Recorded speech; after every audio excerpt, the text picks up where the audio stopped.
The Shadows in Room 733. The Henderson Hotel stood as a landmark in downtown Chicago for over a century. Its grand facade and luxurious interiors attracted countless guests, but none were prepared for the horrors that awaited in Room 733.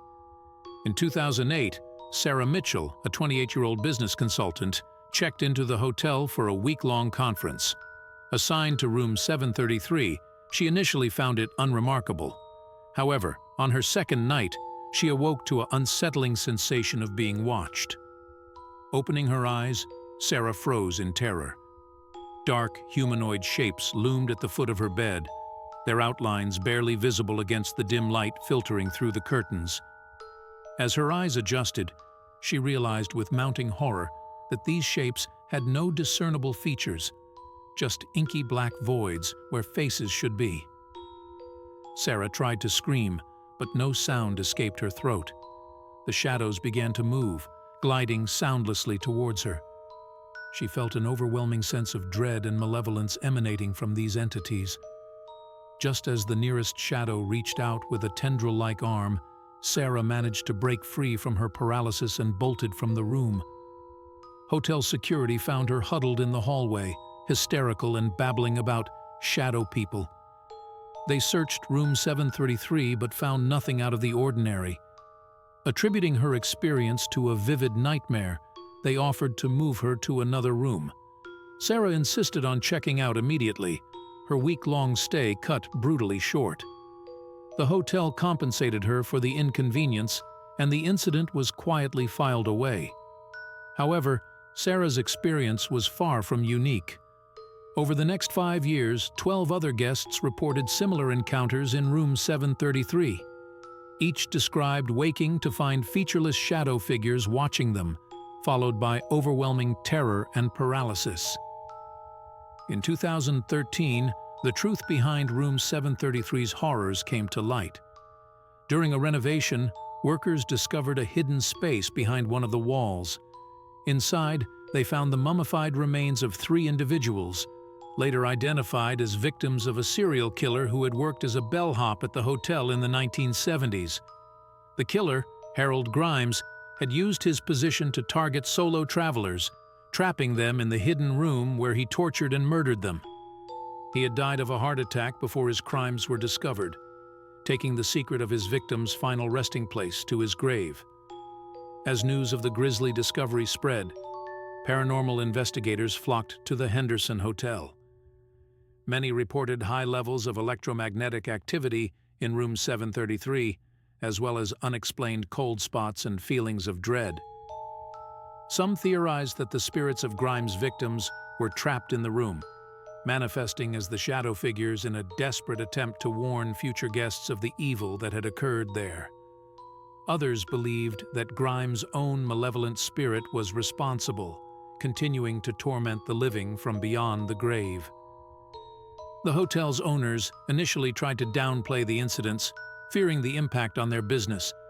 However, as more stories emerged and the room's dark history became public knowledge, they were forced to address the situation.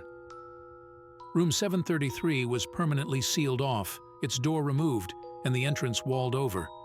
But even this drastic measure didn't end the haunting. Guests in neighboring rooms reported hearing scratching sounds from within the sealed space, as well as agonized moans and whispers in the dead of night. In 2015, a documentary filmmaker convinced the hotel to let him spend a night in the room adjacent to 733. The resulting footage, while controversial, seemed to capture faint, shadowy movements and unexplained whispers. The film went viral, bringing renewed attention to the Henderson Hotel's dark secret. Today, the Henderson Hotel stands as a macabre tourist attraction for thrill seekers and paranormal enthusiasts. While Room 733 remains sealed, many guests request rooms nearby, hoping for a glimpse of the legendary shadow figures. Some leave disappointed, experiencing nothing out of the ordinary. But others wake in the dead of night to find featureless faces looming over their beds. cold tendrils of dread wrapping around their hearts as they realize that the horrors of room 733 are all too real. Whispers from the Well. In the small town of Millbrook, nestled in the rolling hills of rural Pennsylvania, an ancient stone well stood in the overgrown backyard of the Adams family farm. For generations, locals whispered about its dark history, but few knew the full extent of the horrors it harbored. The well dated back to the early 1800s when the first Adams settlers established their homestead. According to town records, a series of inexplicable tragedies befell the family over the decades. Children disappeared, livestock died mysteriously, and crops withered for no apparent reason. In 1887, Thomas Adams, driven mad by the loss of his wife and two young daughters, confessed to a series of brutal murders before taking his own life. In his rambling suicide note, he spoke of voices from the well that commanded him to commit unspeakable acts. The farm was abandoned after Thomas's death, the remaining Adams family members fleeing Millbrook to escape the taint of tragedy. The property fell into disrepair, becoming overgrown and avoided by superstitious locals.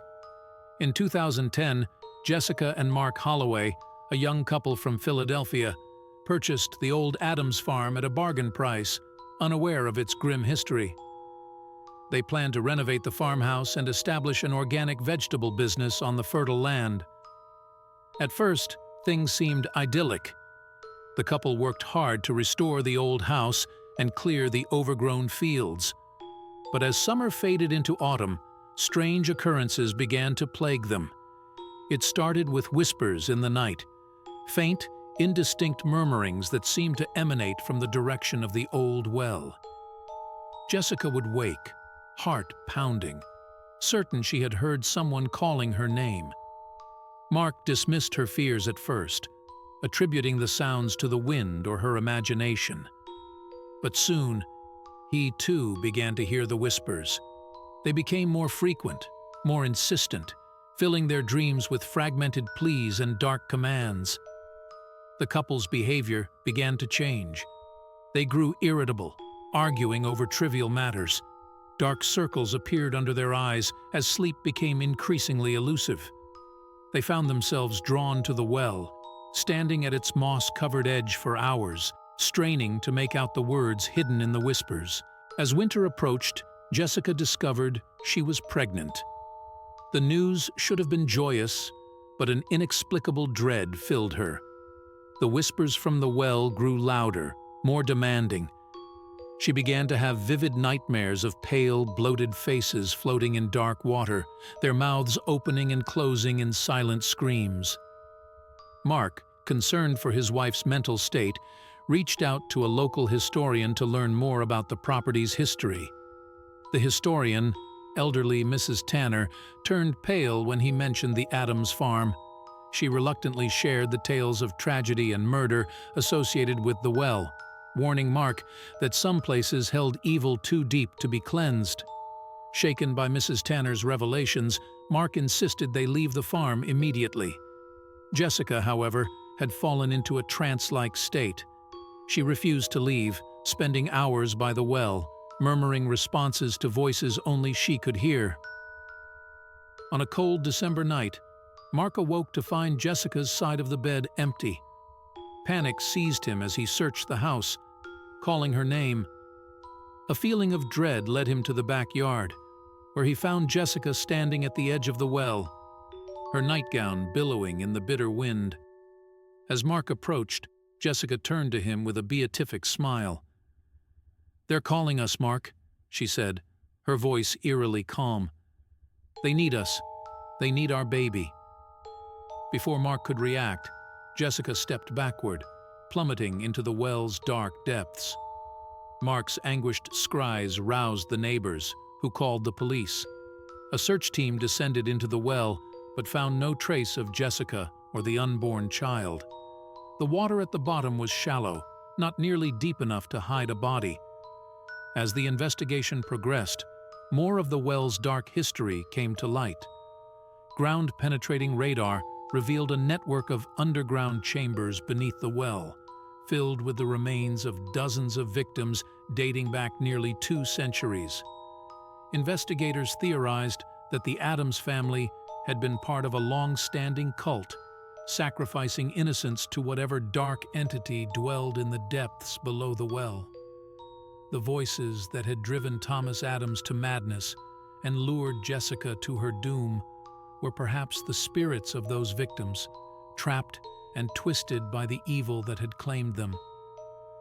The Addams farm was cordoned off, becoming the subject of intense study by forensic experts and paranormal researchers alike. But even as the authorities worked to uncover its secrets, locals reported that the whispers continued.